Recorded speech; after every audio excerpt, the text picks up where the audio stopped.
Bismillahirrahmanirrahim. Assalamualaikum warahmatullahi wabarakatuh.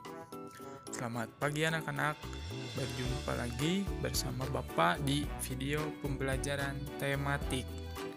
Nah, anak-anak, untuk hari ini Bapak akan membahas tentang tema 4, subtema 1, pembelajaran 3 dan 4.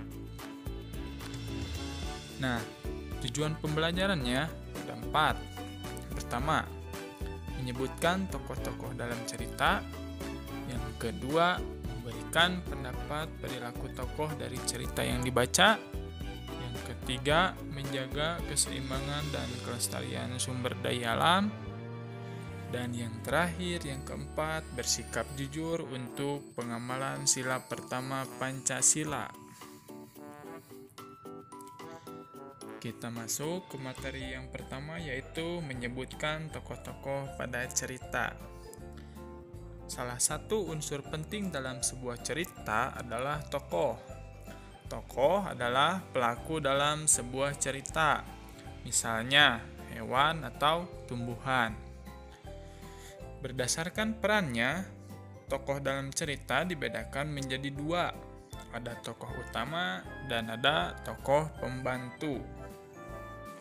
Tokoh utama selalu hadir berperan di setiap peristiwa yang terjadi dan menjadi penentu tema cerita. Sedangkan tokoh pembantu berperan untuk mendukung tokoh utama. Nah, anak-anak bisa dilihat contohnya ada di buku halaman 10. Di sini ada cerita tentang Lalang, seekor burung elang. Suatu hari, Lalang baru saja menempuh perjalanan jauh. Ketika tiba kembali di hutan, ia sangat terkejut karena melihat banyak pohon yang tumbang. Lalang bergegas mencari pohon tempat tinggalnya. Ia pun bertanya kepada Loreng, si harimau, "Di mana pohon tempat tinggalku?" Loreng menjawab dengan sedih, "Banyak manusia datang ke hutan dan menebang pohon-pohon di hutan. Mereka menebang habis pohon-pohon yang ada di sini." Lalang sangat sedih karena kehilangan tempat tinggalnya. Nah, di sini kita bisa menyimpulkan bahwa si Lalang ini berperan sebagai tokoh utama dan si Loreng berperan sebagai tokoh pembantu. Seperti itu. Bisa dipahami ya anak-anak? Selanjutnya, tokoh dalam cerita memiliki karakter yang berbeda-beda. Karakter tersebut membuat tokoh memiliki perilaku yang bermacam-macam. Misalnya, perilaku yang mendukung tokoh utama atau bahkan menentang tokoh utama. Sebagai pembaca, kita dapat memberikan pendapat terhadap perilaku tokoh tersebut. Nah, anak-anak, untuk dapat memberikan pendapat terhadap perilaku tokoh, kita dapat melakukannya dengan cara berikut. Yang pertama, membaca dengan seksama jalan ceritanya. Yang kedua, memperhatikan setiap perkataan dan perbuatan tokoh di dalam cerita.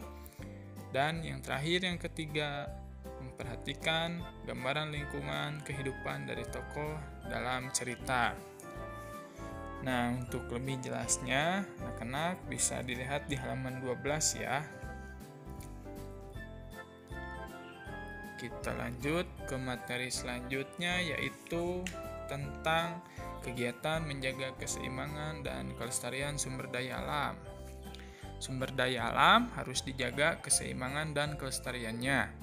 Jika kita melestarikan sumber daya alam, maka kita dapat menghemat sumber daya alam tersebut untuk masa sekarang dan untuk masa yang akan datang.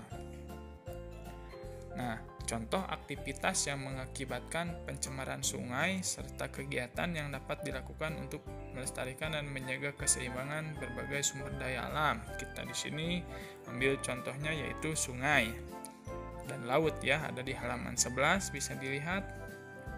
Penyebab pencemarannya bisa dari limbah cair industri dan sampah yang dibuang ke sungai mengakibatkan sungai menghitam dan mengeluarkan aroma tidak sedap.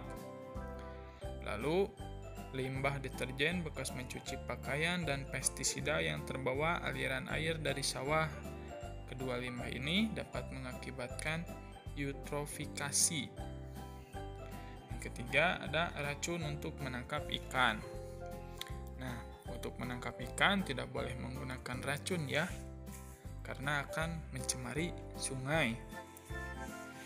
Lalu bagaimana upaya melestarikannya? Upaya melestarikannya yaitu tidak membuang sampah makanan, sampah plastik, tidak menggunakan peledak atau racun untuk menangkap ikan di sungai, dan melakukan kegiatan pembersihan dan pemeliharaan di sekitar sungai secara berkala.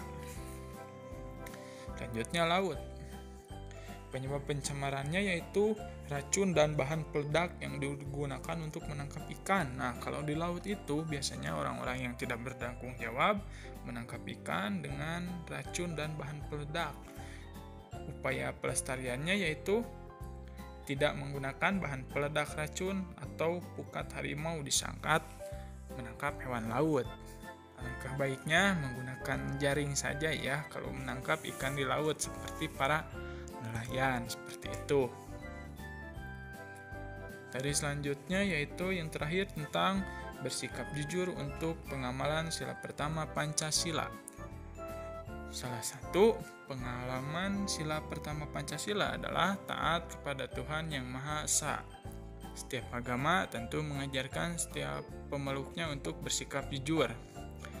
Tentunya bersikap jujur tidak akan merugikan ya untuk kita. Bersikap jujur memiliki banyak manfaat. Misalnya, kita dipercayai dan disayangi oleh orang tua, guru, dan teman. Oleh karena itu, kita harus bersikap jujur dimanapun kita berada. Contoh kegiatan yang menunjukkan sikap jujur yaitu bercerita tentang pengalaman kepada guru dan teman-teman. Seperti itu anak-anak. Mungkin materi dari Bapak dicukupkan sekian, dan apabila ada yang kurang dipahami atau tidak dimengerti, boleh ditanyakan langsung ke wali kelasnya masing-masing. Kita berjumpa lagi di video pembelajaran tematik berikutnya. Aku pamit. Wassalamualaikum warahmatullahi wabarakatuh.